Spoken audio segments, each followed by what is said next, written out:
Hey everyone, welcome back to the Incredible India podcast series. I'm Sam, and joining me today is our insightful expert, Taylor. We're about to embark on a fascinating journey, a deep dive into Bangalore, India. We're going to explore a place that's really much more than just a green space, Cubbon Park. That's absolutely right. Our mission today really is to uncover how Cubbon Park functions as a kind of living museum. It's constantly revealing layers of history, politics, culture, all through its statues and these iconic buildings. It's a journey that actually takes us across centuries. We're highlighting colonial powers, visionary local rulers, and the democratic ideals that profoundly shaped modern Bangalore. Yeah, and what we're really aiming for is to give you a unique perspective. Just imagine stepping into the heart of this bustling, vibrant city, and then the city chatter sort of fades away, and suddenly history starts whispering from every corner. Our sources describe a 2-hour guided walk through this park that promises exactly that, a deep, immersive look at India's past and present. So our journey through Cubbon Park, it really begins where these impressive statues stand guard. Each one seems to hold a profound story, almost etched into its very being. What's truly fascinating here is how these statues don't just commemorate historical figures, they actively represent entire eras. They almost blend seamlessly from one to the next as you encounter them. You start, for instance, with the majestic statue of Queen Victoria. Okay. Her presence immediately transports you back to Bangalore under the British Raj. It evokes these vivid images of colonial pomp, grand processions, and the undeniable grandeur of that period. Yeah. It really makes you feel the weight of that historical moment. And then, just a few steps away, you encounter Sir Mark Cubbon, the British commissioner who quite literally gave the park its name. He was instrumental in shaping Bangalore's layout and its early laws. Do our sources tell us anything specific about how he left such a lasting legacy? Like, what did he actually do? They do, yeah. Sir Mark Cubbon, he served as commissioner of Mysore for, well, over 2 decades in the mid-19th century. He was renowned for his administrative reforms, his ability to modernize the region while maintaining a degree of local autonomy. He was pivotal in establishing much of Bangalore's infrastructure and its legal framework. Basically, he laid down the blueprint for the city's development. Right. The classic example, really, of a colonial administrator whose policies, maybe unintentionally, shaped a city for generations. But the narrative isn't just colonial, which is, I think, a really crucial distinction when we're trying to understand Bangalore. Not far from these British figures, you find Sri Chamarjendra Wadiyar. He was an enlightened ruler of Mysore, right? His statue seems to offer a different perspective. What makes his presence here so significant? Ah, yes. His statue is a powerful reminder that Bangalore's story is this rich blend of Indian royalty and foreign power. It's not just one dominant force. Sri Chamarjendra Wadiyar was the Maharaja of Mysore from 1881 to 1894. He was celebrated for his progressive outlook, championing modern education, establishing industries, fostering the arts. Okay. He founded institutions like the Bangalore Palace and the Victoria Hospital. So when you see his statue alongside Victoria's, it highlights how the city's character was forged by this complex interplay of forces, push and pull between traditional Indian governance and external influence. So considering these powerful historical markers, what deeper understanding do these statues offer about Bangalore's foundational character, beyond its modern tech city reputation? Well, they're definitely more than just bronze figures. They're like narrative anchors. Yeah. They visually represent the complex, intertwined forces that forge the city's unique character. Yeah. It's like a real-life timeline of its evolution. You literally walk through centuries of governance, influence, and vision. It demonstrates that Bangalore isn't just a product of one era, but this layered entity built by diverse leaderships, each leaving an indelible mark. This visual chronology, it really helps us appreciate the depth of its history. Okay, so moving from these silent sentinels, our path in Cubbon Park leads us to a building that holds an unexpected surprise. It's a truly striking red structure, and honestly, at first glance, it looks more like a grand palace.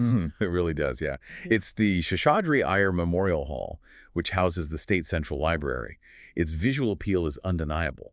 With its imposing Gothic architecture, characterized by those distinctive arched windows, and its sheer regal presence, it absolutely could be mistaken for a palace. Wow. But inside, it's a treasure trove. It's home to over 300,000 books, a vast collection of rare manuscripts, and invaluable Kannada literary treasures. Canada, right, the local language. Exactly, the official language of Karnataka State. That's an incredible collection, and it serves as such a central hub for knowledge. It does.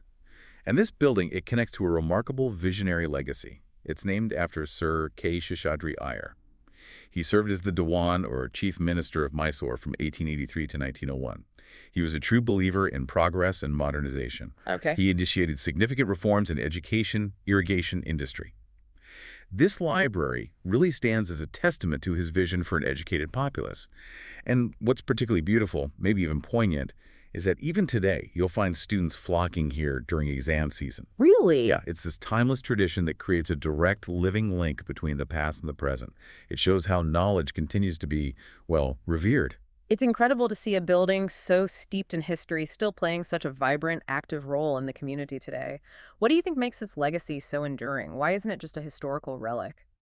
That's a good question. I think it's because it embodies a fundamental human need, the pursuit of knowledge. The architecture certainly adds to its grandeur, sure, but its continued relevance really lies in its function. It's a public institution of learning that has consistently adapted and remained accessible. Makes sense. It's not just a beautiful facade. It's a living, breathing part of the city's intellectual life. It connects generations through the shared experience of learning and discovery within its hallowed halls. Okay, so our walk continues, and after crossing just a short distance, another imposing red brick structure rises into view. This one's ready to tell yet another compelling chapter of Bangalore's administrative history. This is the Atara Kacheri. It literally means 18 offices, and it was built way back in 1868. It once served as the bustling nerve center of colonial administration, housing 18 different government departments. You can almost picture the activity inside. Yeah, I can imagine. Clerks meticulously at work, administrators making decisions that shaped the region, the very pulse of British rule. Today, it still functions as the High Court of Karnataka. So justice continues to echo within its grand historic walls. Still in use, then. Absolutely. And our sources recount tales of pivotal courtroom dramas, how the legal system itself evolved with India's changing destiny, all within this very building.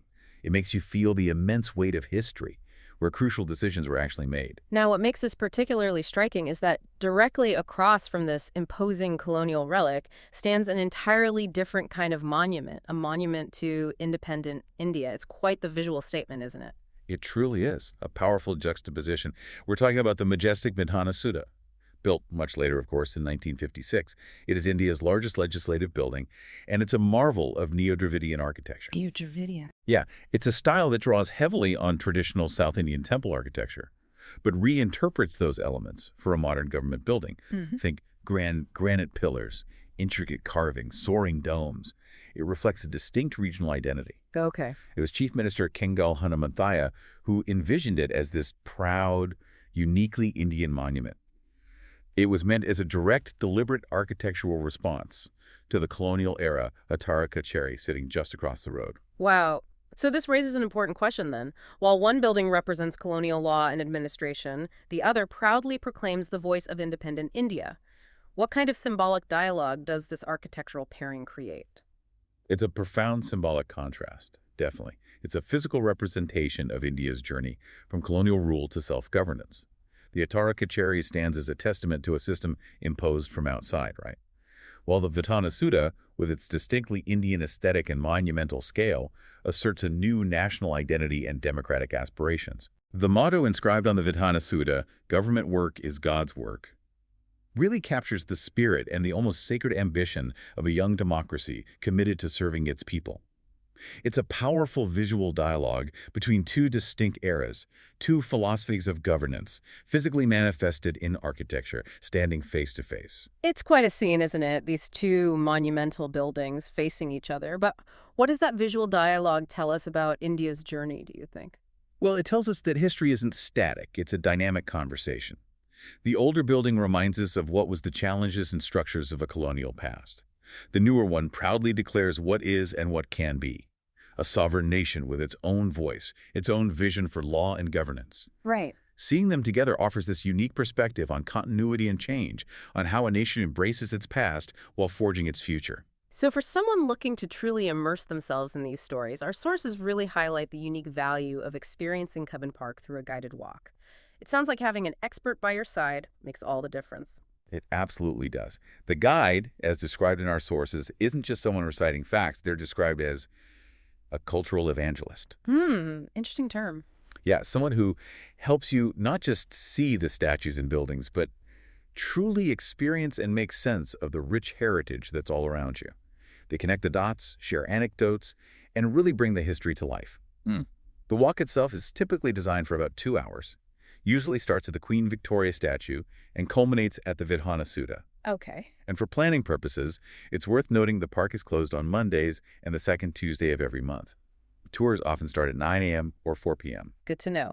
And the testimonials seem to back this up, right? People consistently praise these guides for being incredibly informative and knowledgeable. It sounds like they really transform a simple tour into something much more profound.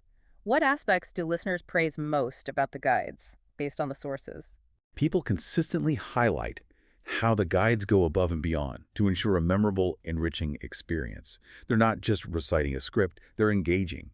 They handle quirky questions, as one source put it, with ease, offering deeper context and personal insights you just wouldn't get from a guidebook. Right. This human element, this interaction, is what makes the history feel immediate and relevant. It turns what could be just a pleasant stroll into a profound learning experience, makes you feel personally connected to Bangalore's intricate past. So if we connect this to the bigger picture, Cubbon Park is far more than just a green lung for Bangalore, important as that is. It's a truly condensed narrative of India itself.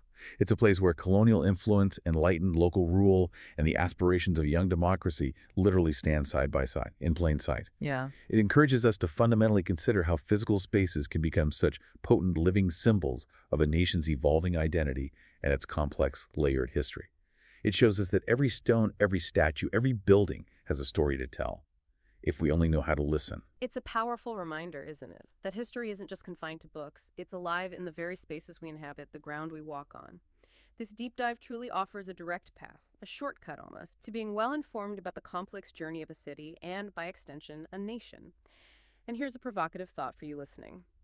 As you reflect on how Cubbon Park tells such a rich story through its layout and structures, consider the physical symbols of power and identity in your own city or town. What hidden narratives might they be telling about its journey and character, things you might not have noticed before? If you decide to travel to India, we have a recommendation. Five Senses Tours organizes tours across India which are immersive cultural experiences. You can email contact@fivesensestours.com, that's 5 as the numeral, or WhatsApp to +919 845 67746.